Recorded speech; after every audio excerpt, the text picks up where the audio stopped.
Hello, viewers. Kubiondo Kith and Kin, I'm SB, and welcome back to I Was a Teenage Exocolonist, where today we're going to have what I'm sure will be a very exciting end of the year.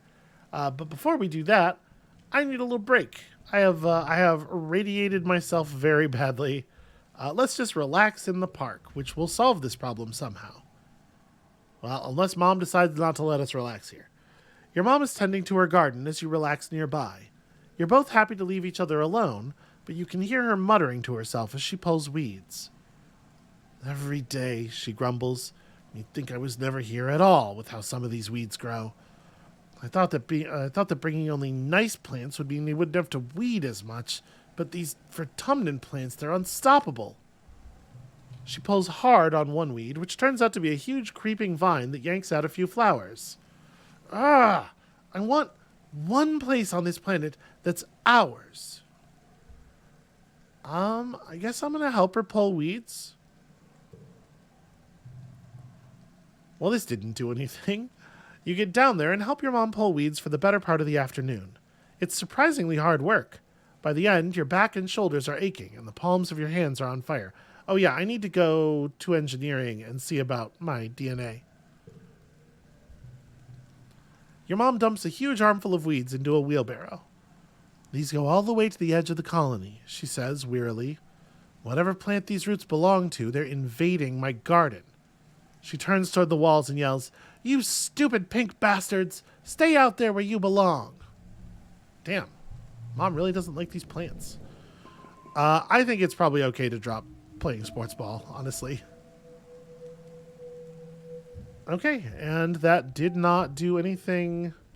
I am not sure. We have these animals things that just don't. I don't know. They don't seem to work. I can't tell what they're doing in any case. All right, let's sprint over to engineering and see what is what as far as my DNA goes. Tinker with your DNA. What a good button. Of all the people in the colony, you understand genetics the best. Besides Dr. Instance, probably. She trusts you to attend to the gene tech machine. With access to a machine like this, you could give yourself a new genetic enhancement. Pardon me. Very sudden tickle in my throat there. Sure, you probably shouldn't mess with your genome too much in vivo, but one little change couldn't hurt. Of course I want to. Come on now. All right. So yeah, it is just the choices we had before.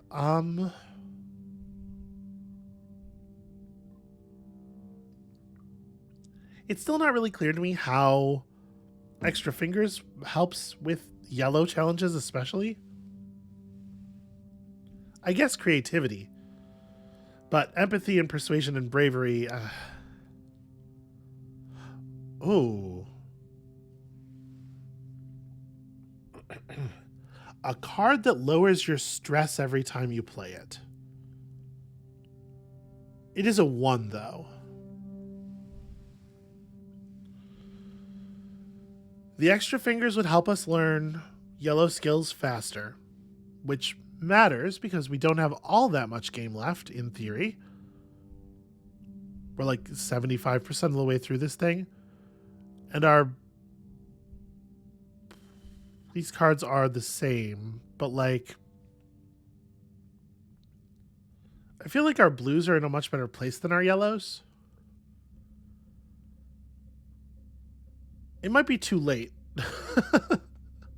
It might be too late for my yellow skills. That is a possibility. My deck has ended up with a lot of yellow cards in it. It's still mostly blue and red. Gosh, it has gotten huge. I kind of think I want to go for the extra fingers because this helps us shore up the places where we're weakest. Like, especially if I start doing a lot of animal herding for the animal tending for the empathy or something, but I probably won't. I'm gonna take the extra fingers. We need a little help on yellow challenges. You heard long ago having a sixth finger would have been something you'd hide or even remove. Some of the best musicians back on Earth have the gene for extra fingers, though. It's a tricky process, much more complicated than modifying the malleable stem cells of an embryo.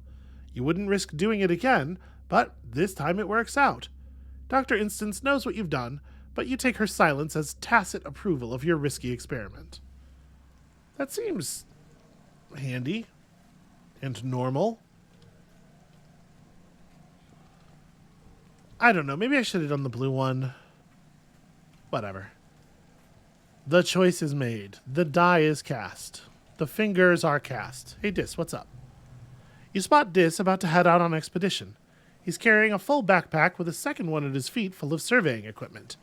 As you approach, you realize he's writing in a notebook. An actual notebook with paper and everything, braced on his knee with one foot on his equipment. He looks up as you approach and closes his notebook, slipping it into the jacket pocket over his heart. Oh, hey, Samhain, he says, and tucks the pen behind his ear. Are you coming too? That's cool. Maybe we'll be posted near each other. Yeah, what were you writing? Just stuff, Dis says dismissively. I like writing on paper. It feels more real, you know? And it's more private than having everything on your hollow palm where people can find it. You beg him for more details. Dis huffs through his nose, but he looks amused. Just stuff, he repeats. How I'm feeling, what the weather is like, what people are doing around the colony. I like observing people. Sometimes I pretend I'm an alien, he continues, and I'm studying how people act so I can blend in. I don't know that, what is the point of saying you're human, though? Like, he knows that. And we're not flirting with him. The thing is, he seems to be doing so much better for the most part. As there was that big breakdown when we hit 100 friendship. But, I almost feel like this would be okay to do. I'm just going to say, can I see? Dis thinks about this for a second. Okay, he says, taking the notebook out of his pocket. He wraps the elastic that keeps it shut around a section at the back and hands it over. Just don't look at that back half. It's private. You flip through the first half. Like Dis said, it's mostly mundane notes about things that are going on in the colony. Who's going where on expedition, what they're serving in the canteen, various snippets of gossip. There are several pages of sketches, what look like diagrams of the colony buildings and walls. You're surprised. You didn't know Dis could draw. This could be dangerous if someone... I wonder. I'm not going to go for the secret section. The fact is, with my eyes, I probably could read the secret section through a couple of pages. We could get information he doesn't want us to have without him knowing it. But let's not be mean to our friend. I'm going to give it back. You hand it back, and Dis secrets it into his jacket pocket. See, I just like knowing stuff, he says shyly. He stoops to pick up the surveying equipment as Utopia calls for all hands to board the expedition vehicles.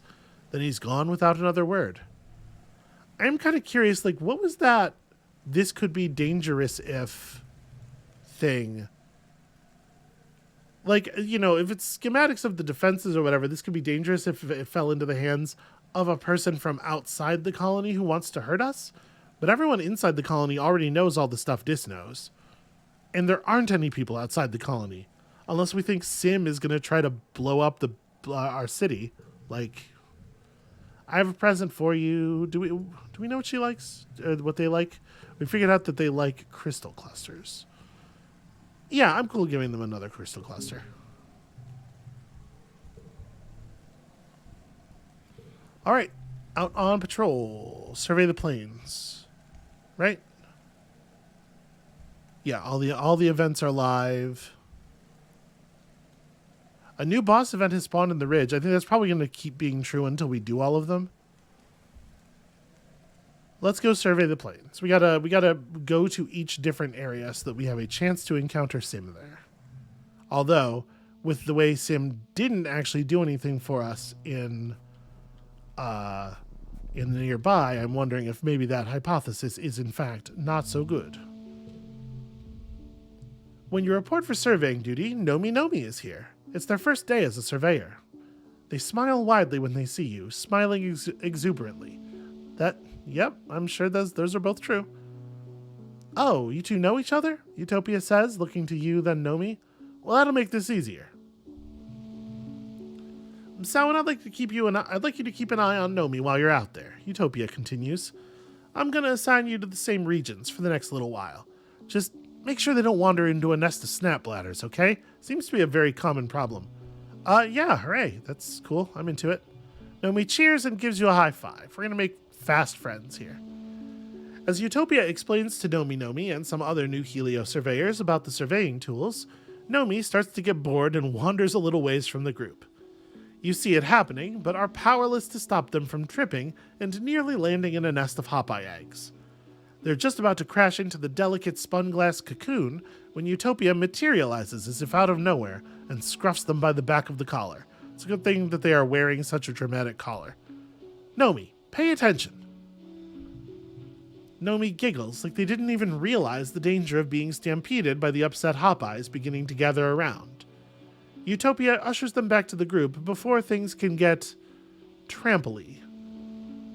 Nomi asks a million questions about the eggs. Are they edible? Do they have hard shells or soft? What's the cocoon made out of? How long until they hatch? Utopia sighs. Just get out of here, you two, she says, before the cute little varmints turn ugly. Alright, I don't necessarily intend to do a huge number of events here. We are definitely here mostly to gather all the things up, because this is the one zone where we haven't done our gathering yet. I'm probably going to do a lot less wandering outside the walls from now on, because we don't need any of the skills that we gain, really. Hey, Sim, and you do have words for me. You're walking up a trail when you're caught by surprise. It's Sim, and he's running? You're knocked to the side as he pushes past you, running in the opposite direction with barely a glance. You shout and chase after him, but after a few seconds it becomes clear you don't have a hope of finding Sim when he doesn't want to be found. You turn and continue along the path, and around the next bend you spot a familiar face. Utopia. She's collecting rock samples with a pickaxe like an old-timey prospector. Of course she is. Who the hell was that? She demands. Who? I didn't see anyone. Utopia squints at you. The man who just ran past, the tall guy dressed in black? How did you not see him? She hikes her pickaxe off of her shoulder. Whatever. Just watch where you're running, okay? The gravel's loose around here. And maybe check in with Doc Instance. Get your eyes looked at. You agree, happy to be out of this conversation without any trouble, and continue on along the path before Utopia asks any more questions. You walk for a couple minutes before you see Sim again. He seems to be in good humor, despite the close call. Oh, he says, leaning against a tree, it is tiresome to be so secretive. He wipes his eyes, brimming with mirth. It is such a pleasure to be around you and Dis, and to not have to hide myself. He sobers quickly. I do appreciate your discretion, he says. It is not the right time for the gardeners to be formally introduced. To do so too early would cause a great degree of chaos. It is like 100% possible this dude is playing me. And Dis. Could be. Because, like, if he was trying to gather intel on us for his people to attack us or whatever, that's a thing he totally, could be doing right now, and I'm not stopping him, but I'm maybe even helping him, but I don't know, like, what has he done that is a specific harm? And what could we prevent him from doing meaningfully anyway, right? The only thing we could really do is, like, we could warn the people back home that we ran into an alien, but they're gonna hunt him if we do that, and no, I don't know. I think we're good so far. Yes, even the female surveyor, he continues. I do like her, but I have learned from my limited experience with your kind that adults of your species do not react well to surprises. It's good you're here, though, Sim continues, as I do need something from you. Data. What? Sim holds up his hands. Please, do not be alarmed, he says placatingly. I do not mean sensitive information such as personnel and defenses. I mean only the contents of your digital cultural archive. Oh, like holovids? Sim smiles. Yes, exactly. Your holographic recordings of movies, music, books. Cultural artifacts only, I promise. Why? Well, isn't it obvious? I wish to know more about your kind. I wish to learn how to. He struggles for the right phrasing. I wish to learn how to act in such a way that is not so discomforting to humans. Well, I mean, if all he wants is media dumps, that can't really do any harm, right? We are at 60 friendship. I'm trying to figure out how this could be a plan. If he asks us for a cache of data that contains stuff in addition to like movies, I'm gonna say I'll do it. Let me see what his specific request is. Sim's gentle smile grows warmer. Truly, he asks, clasping his hands. Oh, I thought it would take a great deal more convincing. You are surprising. It's such a pleasure. You tell Sim that you can likely find a mem drive in engineering and fill it with the data he wants. But you have a few questions of your own. We're going to do an information exchange. That's fair, Sim says. It must be frustrating to feel as though the truth is being withheld from you. Ignorance is not a yoke your kind bears easily. Please trust me when I say my inability to answer your question is born of circumstances beyond my control, and not a lack of desire on my part, he continues. I have full faith that you will know everything soon enough. Yeah, I'm a little But he did not ask us to get him any information that's like weird or anything. He just said cultural artifacts, and I'm the one who's choosing what goes on the holodisc, so there definitely won't be any information about defenses or personnel. Maybe this is. I mean, it seems fine. It seems fine. I don't know. I'm like, I feel like I'm now looking for trouble, like trying to find it where it doesn't seem to be. I'm just gonna feel a little dumb if I get swindled here, and he actually does use it to harm the colony in some way, and also, people's lives, etc. We're totally gonna do that Nomi event, but I want to make sure we've looted the place just in case it kicks us back to camp, which it probably won't. Probably.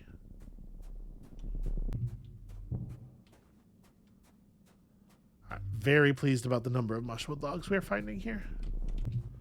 And medicinal roots. Awesome. Okay, I'm assuming that we'll be able to do the Nomi thing and the other yellow. And who knows, maybe some of this other stuff too.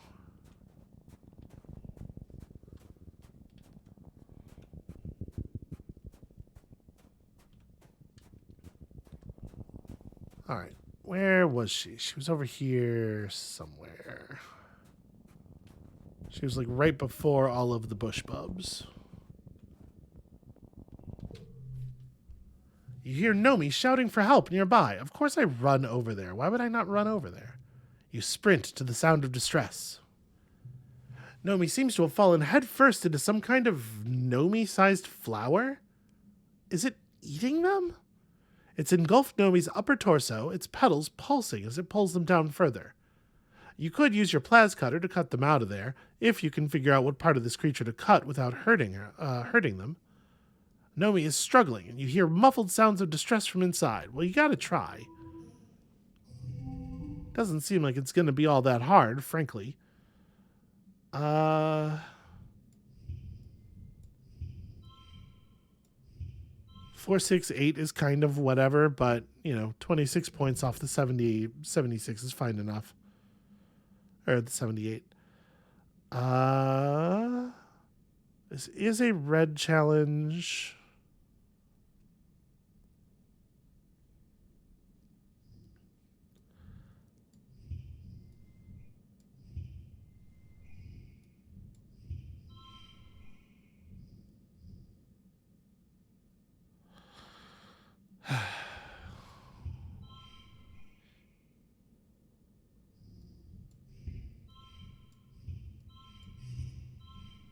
Oh, right. This is the +2. Yeah, man. This is an awkward set of cards.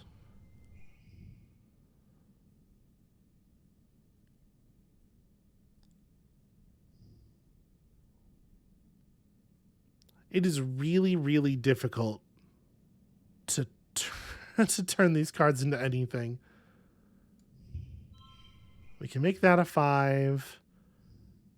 And that makes this also a 5. It's unfortunate that it can't be next to the other 5s, though.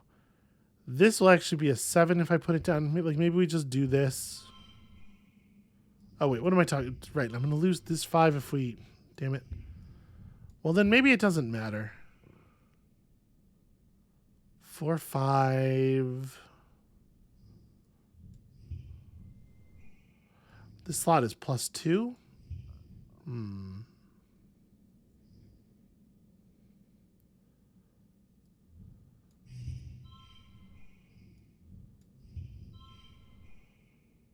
Yeah, it's really, like, this is really awkward. This has worked out in a really awkward way.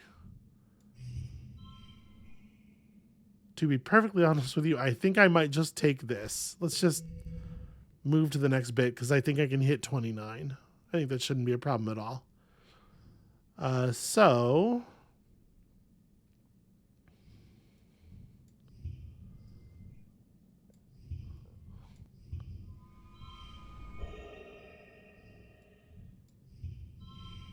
Right? That's not bad. And then... Well, if I do this, that's going to be a 9. It's going to break the...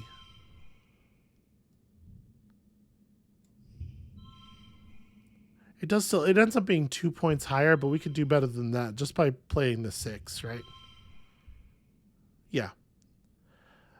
Do I want to take 10 stress? Probably not. If I just make this something else, yeah, we still win. I'll just take this. I don't want to gain the 10 stress, and I don't care about the 1 kudo. 1 kudos. That word is not plural. One of them is not a single kudo, I'm pretty sure. You delicately slice the lyre flower at the underside of the base of the flower, which you guess is the creature's neck. Up close, it actually looks more reptilian than plant-like. Just a little nick and the creature coughs and convulses. Nomi spills forth in a flood of digestive juices. Ew, ew, ew, ew, ew. Yuck, my outfit. Stupid flower. Nomi stomps and shakes their fist at the flower, which lurches away on its fat, snake-like body. Well, I'm happy to have helped, I suppose. I wonder if that will spawn another Nomi event anywhere.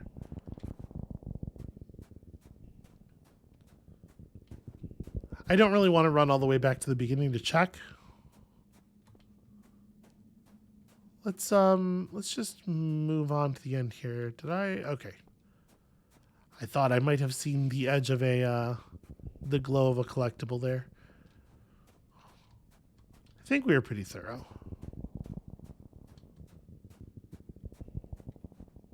And I think there's no chance that the events here are going to have any skill points that we still want, so we can probably just go ahead and bail. Come here once a year for mushwood logs and stuff.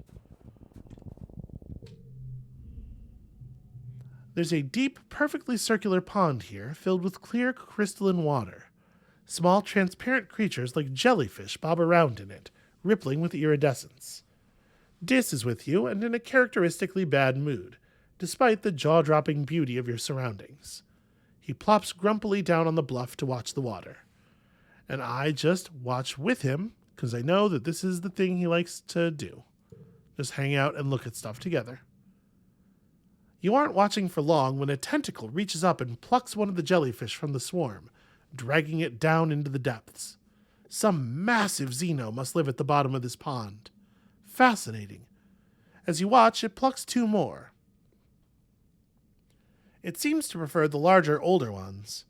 Maybe it's like a farmer tending to this flock, or just a very sneaky predator. You take some notes, particularly that you should think twice about swimming in any of these ponds, and then immediately are allowed to go swimming. I'll take a nap at the shore, I guess? We could de-stress. So relaxing.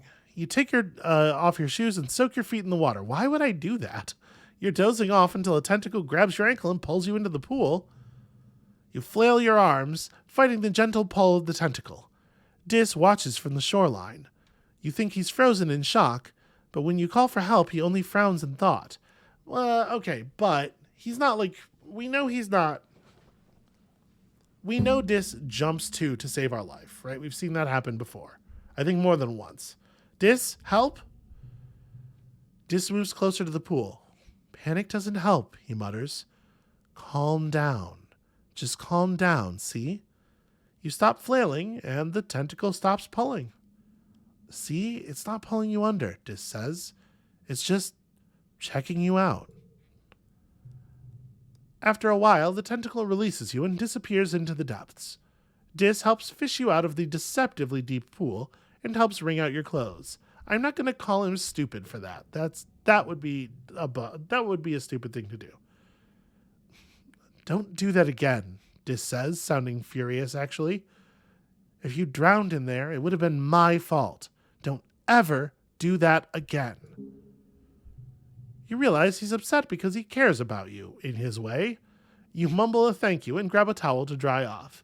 Also, it seems like that shouting at that he received from the adults really sunk in. Okay, so I kind of think maybe there's no more value in being here at all. I'm just going to go home. I think maybe we're like done with that area. All right. Yep, skill points we don't need. And now it's glow time. Who's excited? Welcome to glow hours. Oh, there's a thing right outside the... Yep, not allowed to leave.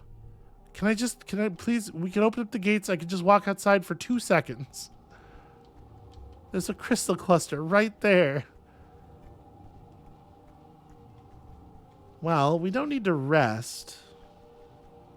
What would make sense for us to do with this month?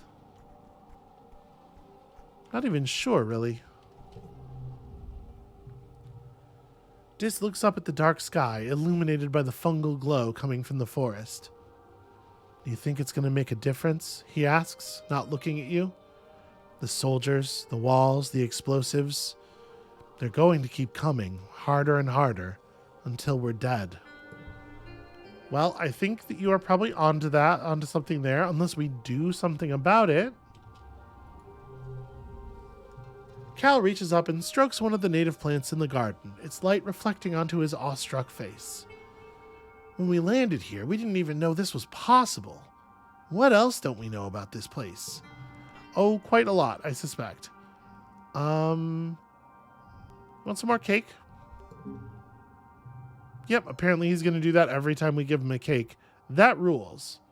I'm very happy with that.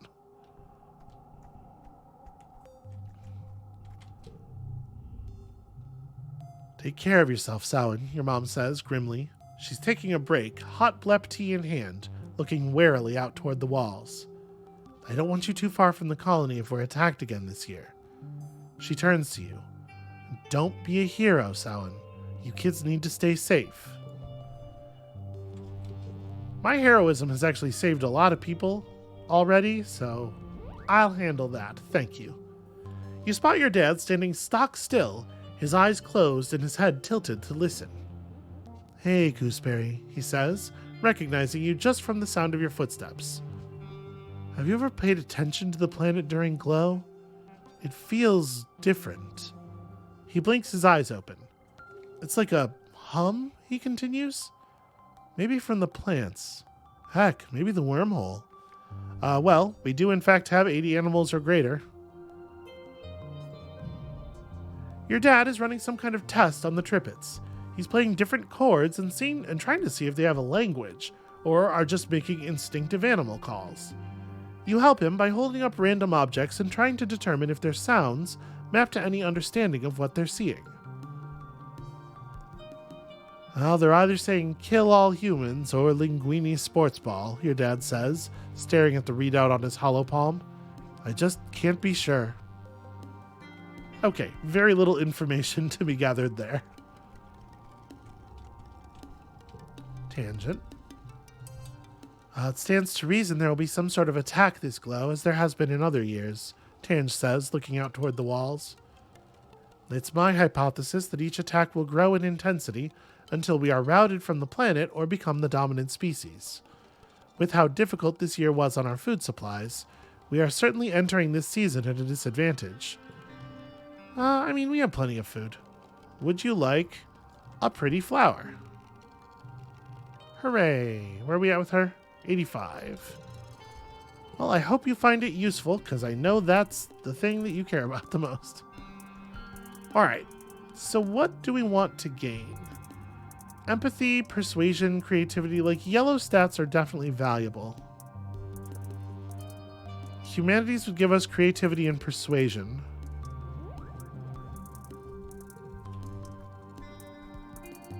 We could focus on our engineering. Maybe try to get up to the first engineering perk at least. Reasoning perks also valuable. What was the tending to the animals is animals and it's animals and empathy, so half of it's wasted. But like empathy is cool. Gaining empathy is certainly useful. Maybe let's try to do, I'm trying to think, like we don't have any plot lines that we're pursuing or anything. I don't think.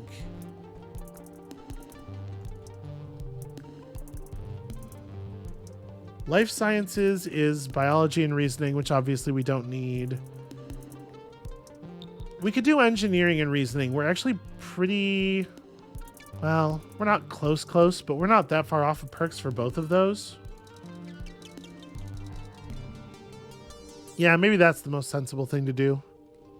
A little bit of engineering study. It's been a while since you've taken a physics class. You wonder who they got to teach it after Professor Hal died. He was the teacher back on the ship. Who could possibly replace him?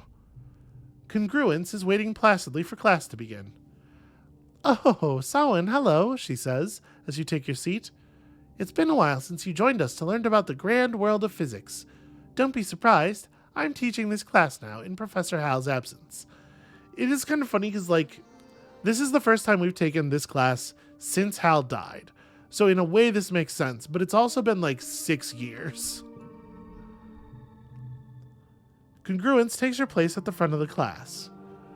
Today we will learn about me. I'm the ship's onboard intelligence. But what does that mean? Does anyone have any questions for me? Yeah, what's your job?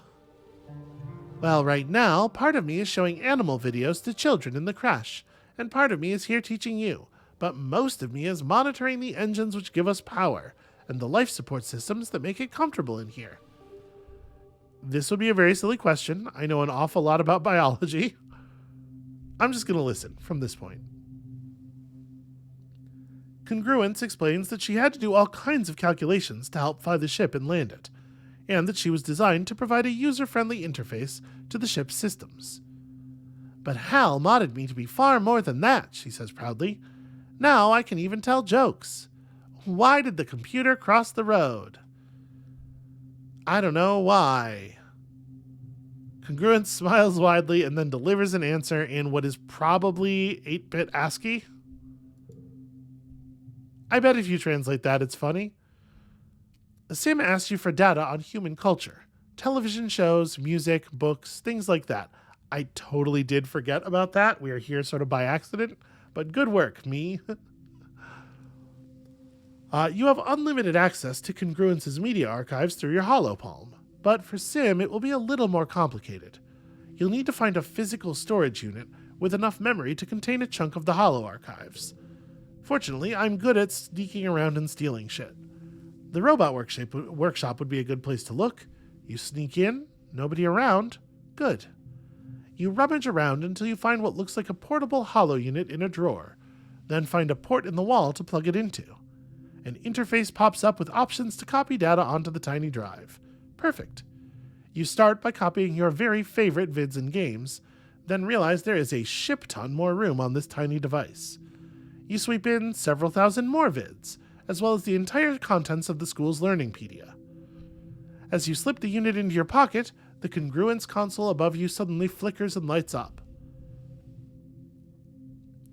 Congruence seems amused. She doesn't sound an alarm, although you know you shouldn't be in here, but asks in a neutral voice, "What are you doing in here, Samhain?"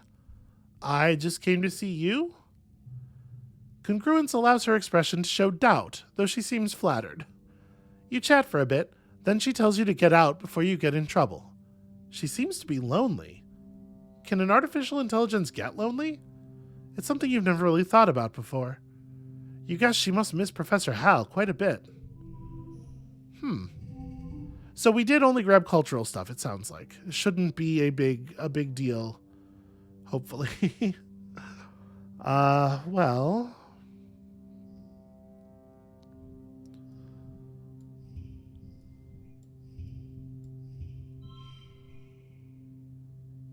Is there a good way to... I mean, we could do this. That's certainly something. I don't know, that seems fine. It's certainly good enough. Oh, sorry. First collectible use is free. I don't really... Mushwood log. Okay. Oh, that did get us over the super goal, actually, so that was totally worth doing.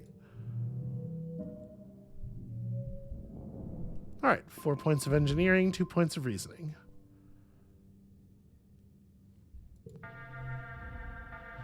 And here we go. You're relaxing in your quarters with your dad when you hear the colony siren.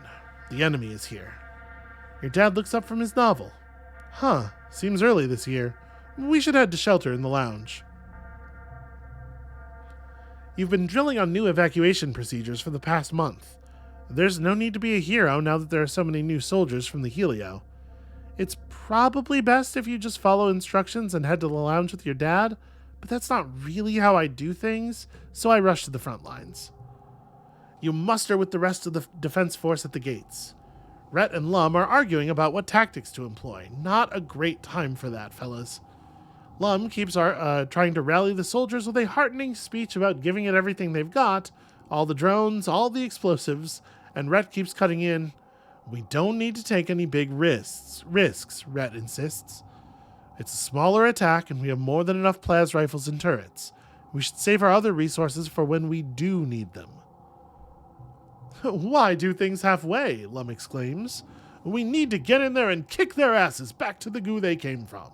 We need to show people that we have everything under control. For morale." Rhett tries one more time to wrest control of the forces back from Lum, but Lum cuts him off. "Fire the explosive rounds," he orders. "Arm the charges." Shells scream through the permanent night, followed by explosions you feel vibrate up through your boots. The Helios are unfazed, but you and the other Stratoguards exchange nervous looks. You hear yelling, then another boom as the secondary explosives detonate.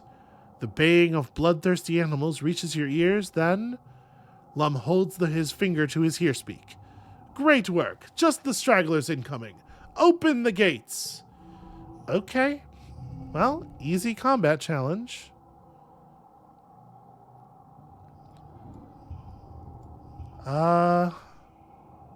Actually, do I even want to... I'm just gonna do the red flush. We don't need to play plus 10 stress here, I don't think.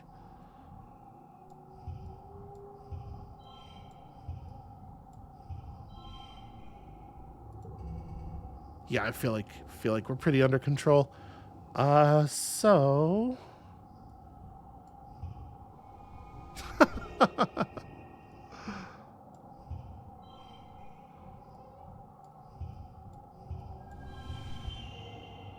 there we go. Super goal, bonus combat. How has my combat skill? Okay. We're getting some stuff.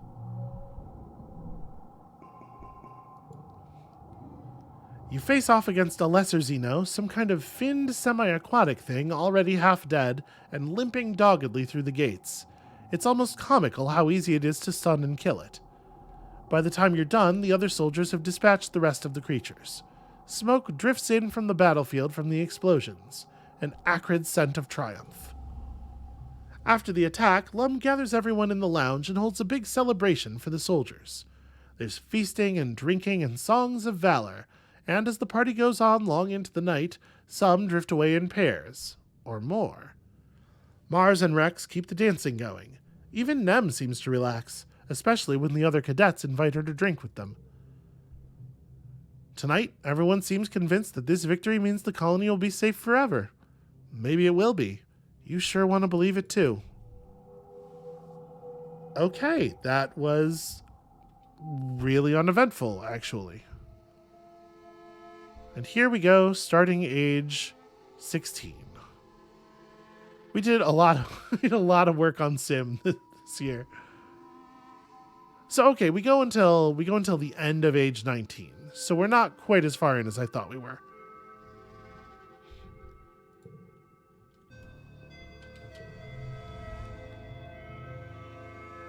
Tange gestures toward the geoponics dome. We're doing some really incredible things with genetically modified crops, she says proudly. Recombinant DNA is fascinating. We can take the genes that select for hardiness in vertumnant plants and insert them into the genome of humble terran plants with higher yields, such as potatoes. Ooh, she says, closing her eyes, or even coffee beans. Here, I have so many yellow flowers for you. I might try the "you're more beautiful than any flower" thing once we hit 90 friendship. We'll see. We'll see if it lands any differently. Maybe with less of a thud.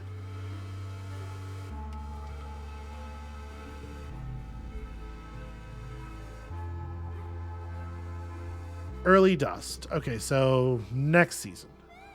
You spot Nem talking to Vase. He smiles warmly and claps her on the shoulder, and she goes red, stammering out a goodbye as he walks away. Oh, hey, Samhain, she says when you approach. Oh, come on, Nem, you can do better than that. She likes bobber fruit, right? Was I wrong? Oh, that's right, Xeno eggs. I remembered it was food. Nomi, how's it going? You find Nomi in the lounge, flanked by 2 holo screens and doodling in a sketchbook with real paper. One holo screen is playing an animated kids show, while the other is a wall of text that looks like it might be a translation guide of some kind. Nomi's attention moves between the 3 easily. When they see you, they jump and quickly close their holo screens, sitting up straight and clutching their sketchbook to their chest. Oh, hi, Samhain, they giggle, rubbing the back of their head charmingly. How you doing? It's okay, you can watch cartoons here. Nomi relaxes a little, breathing an exaggerated sigh of relief. Good, because I really like cartoons. Nomi sets their sketchbook aside and looks around conspiratorially. I thought you were going to bust me for jailbreaking my holopad, they say. All the Helio kids have restrictions on what we can watch and for how long, but you guys have so many more cartoons than we had. Nomi throws their arms in the air. Like the first season of Turbo Girl Hyperjet Transform. What?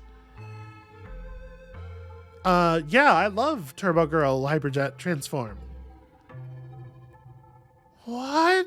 Nomi cries, slapping their hands to their cheeks. Really? Well, it's just the best cartoon ever made. What else has schoolgirls who look like aircraft from the waist down battling evil aliens while dealing with the stresses of high school life? You have to agree. You were pretty fond of the arc in the 3rd season where Kamiya and Otoko disagreed about whether Haruko could truly be considered a hyperjet if she was actually part helicopter. The Helio Media Archive only had season 2 through 9 and only 3 of the OVAs, Nomi says, puffing their cheeks out. I can't believe in the 4th OVA, Flight Captain Yumiko gets captured by the aliens and brainwashed into thinking she's been an alien sleeper agent the whole time. Why would they only have season 2 through 9? The storage space is effectively infinite. Wait, you hadn't seen the 1st season? Nomi shrugs and pokes one finger into their cheek. Spaceship kids make do. You don't have to know everything about something you like in order to call yourself a fan, Nomi continues. Just liking it with all your heart is good enough. I don't need any lessons on fandom, thank you. Nomi laughs and flips over their sketchbook, showing off some of their drawings. I was drawing some fan art for the show, they say. Well, it's kind of fan art. Okay, it's really more like if I was a character in Hypergirl Turbojet Transform. I don't have enough empathy to ask questions about aircraft. Nomi's enthusiasm seems like a very good card. Oh, are you going to be an artist when you grow up? Sawin. Nomi whines, drawing it out. I'm an artist now, and not just an artist, but a writer and an artist. I'm the whole package. She's adorable. She's a lot, you know? Okay, we don't know when we don't know when their birthday is. There's so much femme energy coming off. I'm doing a terrible job. Okay, we're gonna wait until mid-season to give a gift. You, on the other hand, we totally know when your birthday is, and we're just gonna give you a mushwood log right now. Also a hug. Yep, one hug per season seems to be the rule. One stat gaining hug per season. Man, Nem should. Nem and Vase. I like Nem way too much to want to see Nem spend any time with Vase. Okay, we still don't remember when your birthday is. All right, well, I'll come back.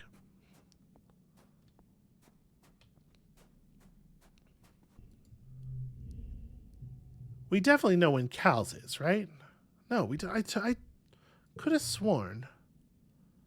All right, well, next season, I'm going to give Cal a cake. We'll see how that lands. So what am I going to do with the month, then?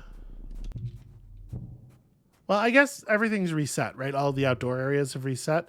We probably should go talk to Sim, for one thing. Give him the disc. And secondly...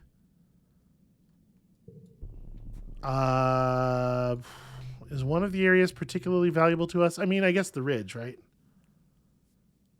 Yeah, we know that there was still an event to be done in the ridge, a boss event. And also, we have engineering knowledge to gain here, so... Let's spend a little time in the ridge and also gather lots of flowers.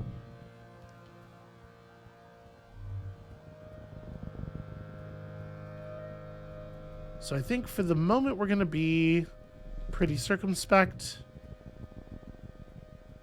Not take every challenge that is offered.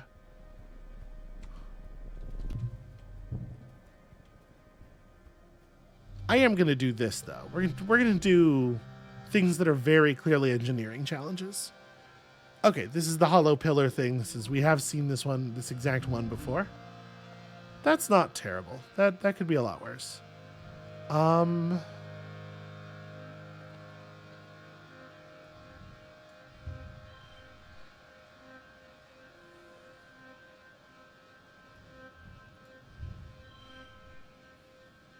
think I'm just going to take this. It's not a very impressive opening hand, but it's hard to build a 3-card that matters.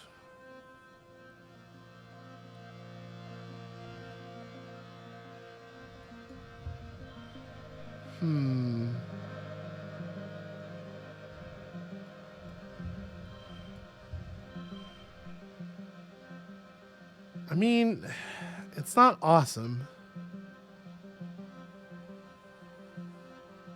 We're going to need a lot of push on the next one, but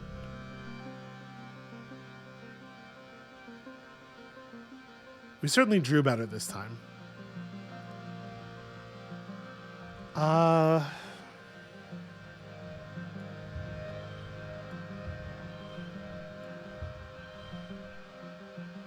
A decent straight, and then what if there was a 9? I mean, it's something. We have 9 mushwood logs. Like, we can make this work. I'm just gonna... I would rather spend the mushwood logs than gain stress. 1 entire engineering. Well, and then also another engineering. Alright, bring stuff back to document it. We still need 7 more points.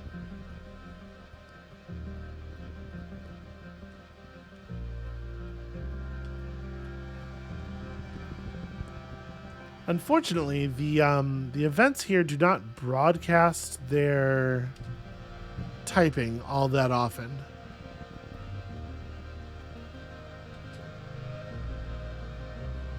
Did you bring what I asked? Sim is standing in the shadows, wrapped up in his clothes like he's trying to blend into the jungle.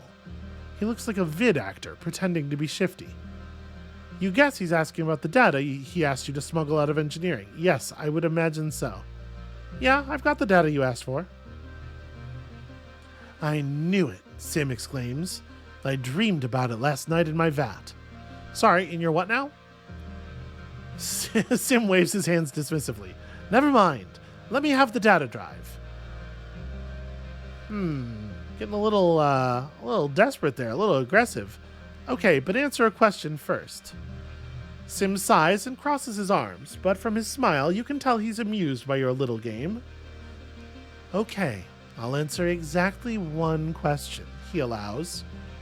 What is it?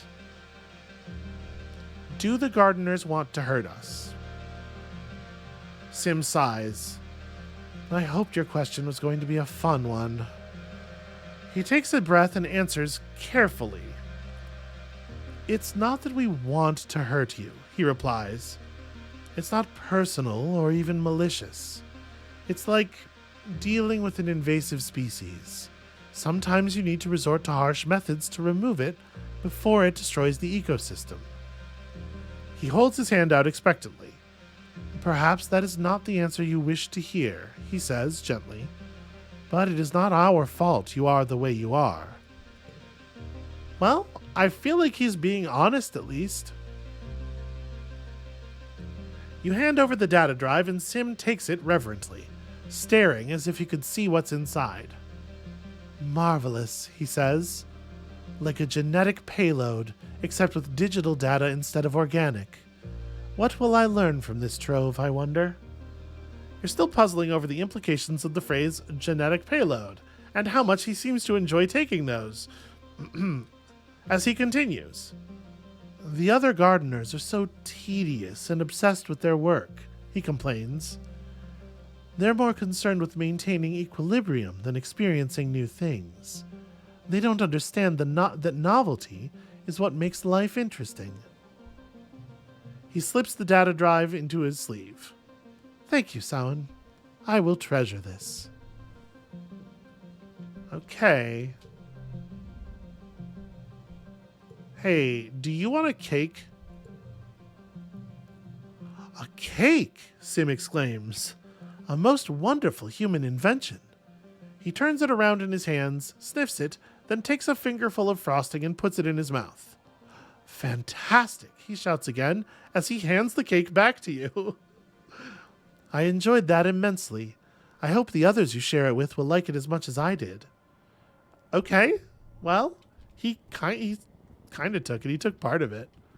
It's actually kind of fucked up that he then tried to give it back to us.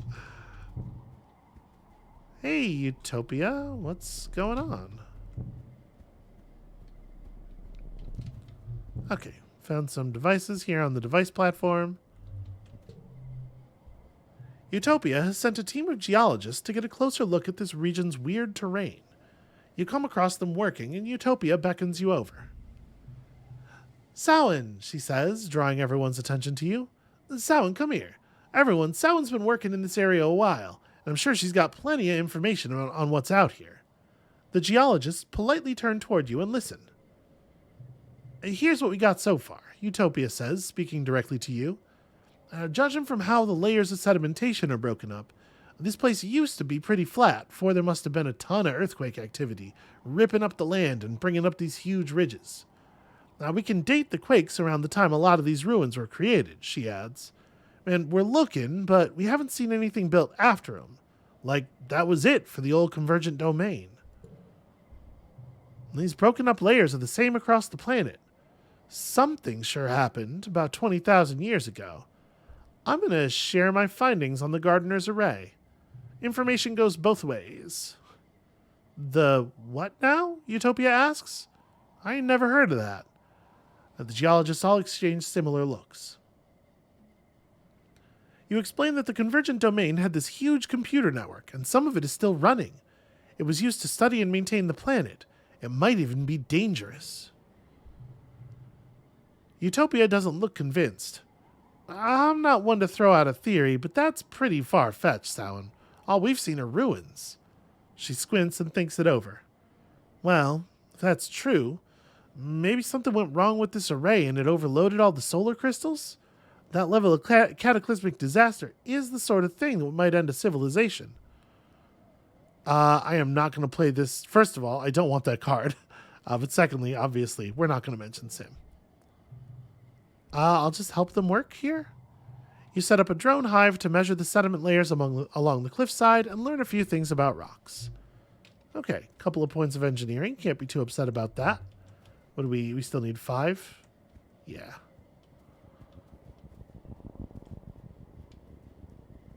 I hope Sim isn't cross about me telling them about things about the gardeners that I've learned without him telling me.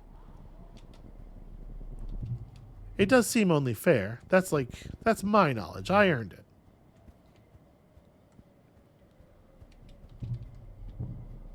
Sure are an awful lot of these strange devices. I wonder if we're going to figure out a way to use them.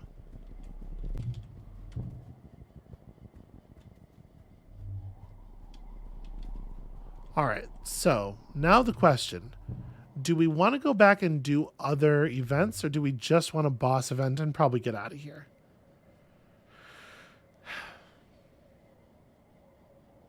Yeah, I think probably. You and Dis are exploring the ruined wormhole observatory again. It feels so familiar. You've dreamed about this place many times, and it's like you're just remembering it all now. This time, the dream memories grip you. You wander as if sleepwalking down familiar paths.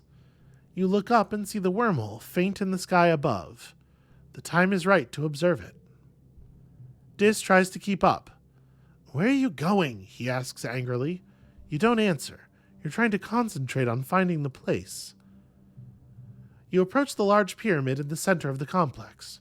Beside it is one of the smaller elevators, a little monolith with a round iris door. This is the place. Your head throbs with it. Even standing outside, you know there's something down there. Well, we'll find a way in then. You look for one of those elevator monoliths near the pyramid and find it, but it's overgrown with snaking vines and brambles, with very large flowers all over. You could push through them, but... Dis stops you and shows you a Geiger counter reading on his holopalm. These flowers seem to be radioactive. Your suit won't protect you for long, but... Pass on by, no problem. Good thing you studied this plant earlier and know its wily ways. Tickle it just so, and the radioactive flowers close. It parts to let you through.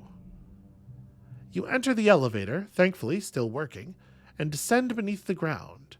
It opens to a kind of antechamber room with an exit at the other end, leading to the heart of the pyramid. There are glyphs carved into crystal panels on the walls, symbols that resemble the wormhole. You start across the room. The further you go, the more your head swims. You have to pause. You think you might faint. You shake your head, trying to clear it. Wait, maybe this is a bad idea. Nope, I'm going to push on.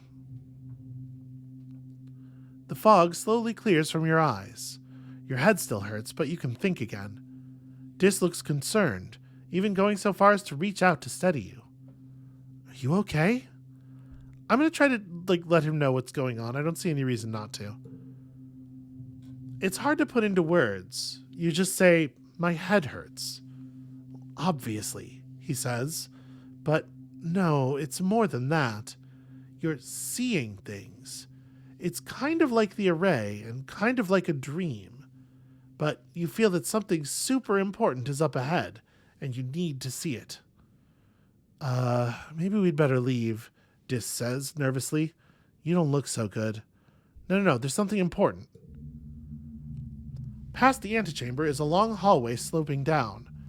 Things around you are starting to look kind of weird, like two slightly different realities overlapping. Dis's face is starting to phase in and out of existence. You're hit with a strong wave of dizziness and nausea.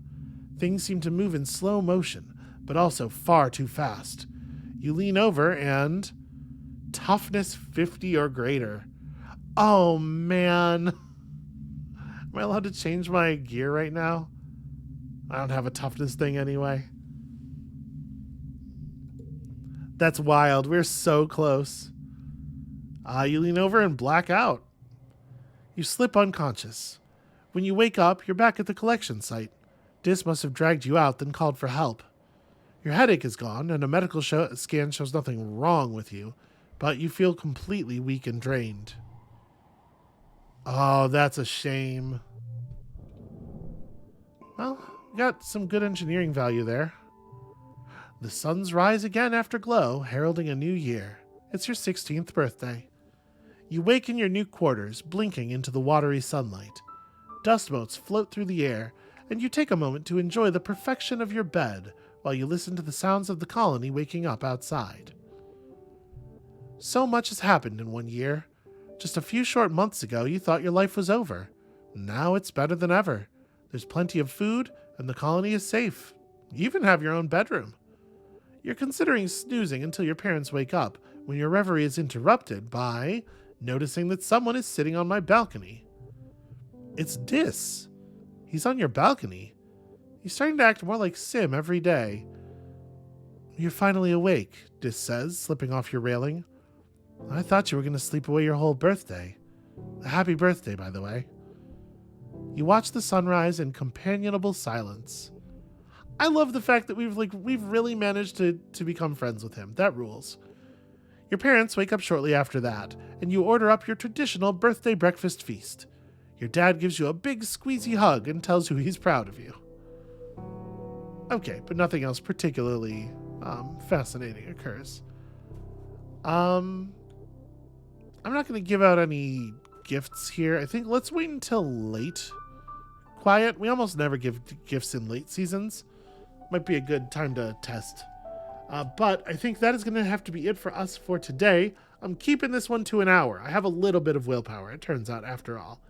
That is going to be it for us for today. Thank you all so much for watching. I'm super bummed out about the way that challenge ended. We need to get just a tiny bit more toughness and come back there. I can't believe not only were we almost there, but remember, we had that thing happen to us one time where we lost 5 toughness. Like, we should have been right at the threshold. All right, it's fine. We'll get it. We will come back and get it. For now, when you come back next time, I apparently am going to be resting off my mysterious injury, and then who knows what else?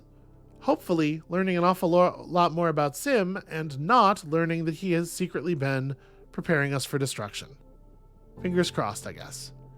And we'll see you then.